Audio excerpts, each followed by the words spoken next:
Hello everyone, हम discuss कर रहे हैं अपने रेजिस्टेंट को कम करने के लिए बहुत सारे processes and from the book ask and it is given written by Esther and Jerry Hicks teachings of Abraham Hicks. और अब तक हमने बहुत सारे प्रोसेस डिस्कस कर चुके हैं। जो हमारा पिछला वीडियो था उसमें हमने प्रोसेस ऑफ मेडिटेशन को डिस्कस किया था। देखिए, बुक के थ्रू ज़रूर जाइए और वो प्रोसेस को अपने ज़िंदगी के रोज़मर्रा की ज़िंदगी के जो शेड्यूल है उसमें ज़रूर 10 से 15 मिनट शामिल कीजिए। ये हमारी तरफ से आप सबको एक ऑनेस्ट एंड एक रिक्वेस्ट समझिए, सजेशन समझिए, जो भी समझिए, लेकिन उसको ज़रूर इंक्लूड कीजिए। आज का जो हमारा प्रोसेस है वो है इवैल्यूएटिंग ड्रीम्स।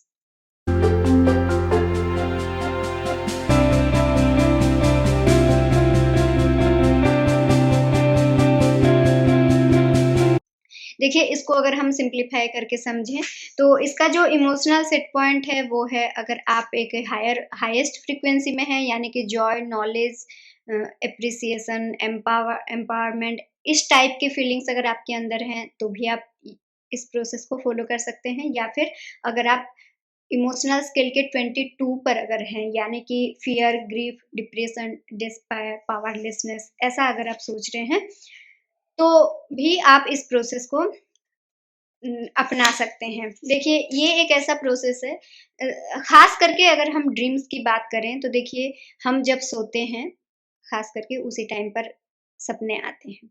तो जब हम सो रहे होते हैं तब देखिए, सोना एक वरदान होता है, ठीक है? तो जब हम सो रहे होते हैं, हम अपने नॉन फिज़िकल जो सेंस है उसके साथ हम कनेक्ट कर रहे होते हैं। ठीक है? तो जब हम हमारा जो कनेक्शन नॉन फिज़िकल के साथ होती है और उस टाइम पर जो भी हमें दिखती है, जो भी सपना हम देखते हैं, उसको लाइटली मत लीजिए। अच्छा, बहुत हेवीली भी लेने की कोई ज़रूरत नहीं है, लेकिन लाइटली भी मत लीजिए। ये एक इंडिकेशन होता है कि आपका इमोशनल स्केल कहाँ पर है, आपका मैनिफेस्टेशन कहाँ जा रहा है, ठीक है? जैसे कि हमने पहले भी डिस्कस किया हुआ है कि सारी चीज़ें जो हैं, वो अपनी खुद की फ्रीक्वेंसी के ऊपर डिपेंड करती है, ठीक है? तो हम जो थॉट अपने अंदर रखते हैं, जो बिलीव हमारे अंदर रखते हैं, हम जो फ्रीक्वेंसी में वाइब्रेट कर रहे होते हैं, वैसी ही फीलिंग्स, सपने वैसे ही आते हैं जो हमें हमारा वाइब्रेशनल मैच करवाता हो, ठीक है? तो जब हम सपना देख के कभी अच्छा फील कर रहे हैं, इसका मतलब ये है कि आपका मैनिफेस्टेशन जो है, आप जो चाहते हैं उसी की ओर जा रही है, ठीक है? लेकिन अगर आप सपना देख के अगर खराब फील कर रहे हैं, इसका मतलब ये है कि आपका मैनिफेस्टेशन जो है वो आपकी ऑपोजिट जा रही है, ठीक है? तो इसका क्या मतलब हुआ? तो इसका मतलब ये नहीं है कि आप सपना देख के डर जाएँ या फिर आप उसी वाइब्स में बने रहें। सपना जस्ट आपको इंडिकेट करता है। आपका जो हायर कॉन्शसनेस है, वो आपको इंडिकेट करता है जब आप अच्छा फ़ील नहीं कर रहे होते हैं उस सपने की वजह से, तो उसको कॉन्शसनेस के हिसाब से लीजिए कि आपको एक इंडिकेशन मिल रहा है कि आपका थॉट प्रोसेस, आपका बिलीफ, आपका वाइब्रेशन, आपकी फ्रीक्वेंसी आपकी ऑपोजिट है। जो आप चाहते हैं उससे उसके ऑपोजिट है। तो वहाँ पर आप अपने कॉन्शसनेस को यूज़ कर सकते हैं, अपने आप को करेक्ट कर सकते हैं, ठीक है? और देखिए, आप कॉन्शियसली जब अपने आप को करेक्ट करने में लगते हैं, अपनी थॉट को चेंज करने में लगते हैं, अपनी बिलीफ को चेंज करने में लगते हैं, तो सपने जो हैं अपने आप बदलते हैं। आपको देखिए, इसको हमेशा याद रखिए, आप जो फ्रीक्वेंसी में वाइब्रेट करेंगे, वैसे ही टाइप के सपने भी आपके आएँगे, जो कि आपकी फ्रीक्वेंसी के साथ मैच करता हो। ऐसा मत सोचिए कि इतनी गलत बात तो मैंने कभी सोची ही नहीं थी, लेकिन मेरे सपने में आ जाता है।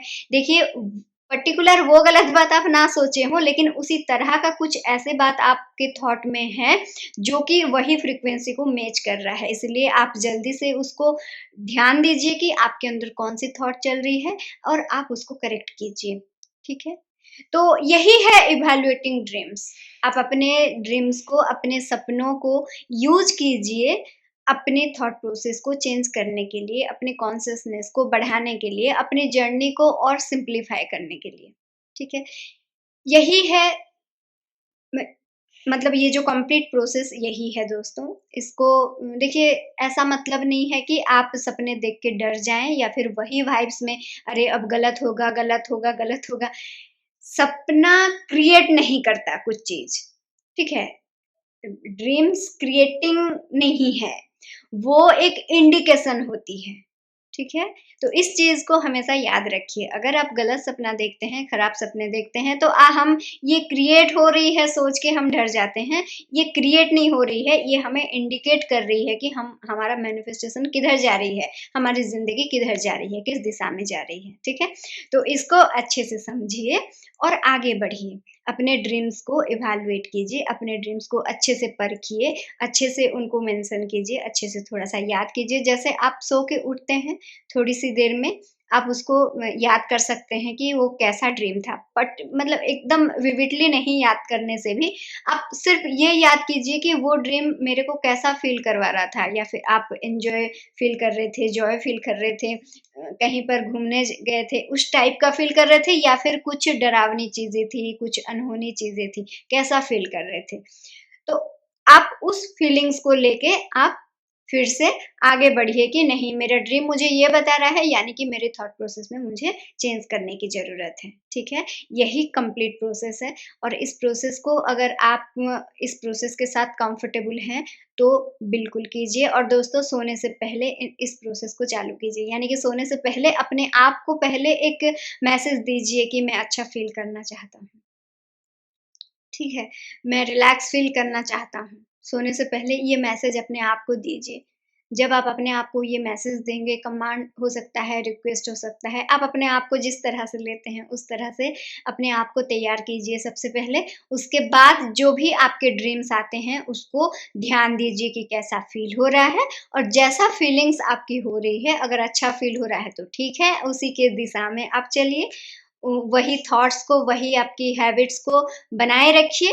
और अगर गलत फ़ील हो रहा है, अच्छा फ़ील नहीं हो रहा है, तो अपनी थॉट्स को चेंज कीजिए, अपनी हैबिट्स को चेंज कीजिए, अपने बिलीफ को चेंज कीजिए, अपने खुद के ऊपर काम कीजिए। ठीक है दोस्तों? सो इसी के साथ हम नेक्स्ट मिलेंगे अपने नेक्स्ट प्रोसेस पर, the book of positive aspects. तो उस नेक्स्ट वीडियो में हम डिस्कस करेंगे। And till then bye bye. Thank you so much for watching. Bye.